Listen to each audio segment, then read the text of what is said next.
तर पिंपरी चिंचवड शहरातील माजी नगरसेविका सुमन नेटकेंसह 40 ज्येष्ठ नागरिकांचा ग्रुप दुबईमध्ये अडकलाय। सांगवीतील गायकवाड कुटुंबातील 6 सदस्यांचाही यामध्ये समावेश आहे।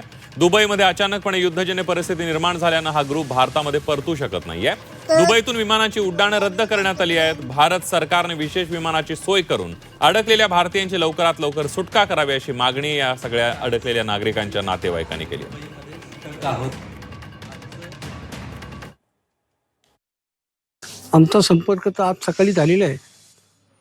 आज सकाळी त्यांच्याबरोबर बोलताना तर जाणवत होतं की ते लोक भीतीच्या सावटाखाली वावरत आहेत।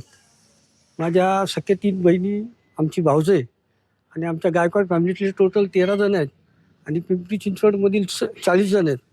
तर यांना आपल्या सरकारनी, राज्य सरकारनी, केंद्र सरकारनी सुखरूप आपल्या मायदेशी परतावं हीच माझी केंद्र सरकारला, राज्य सरकारला विनंती राहील।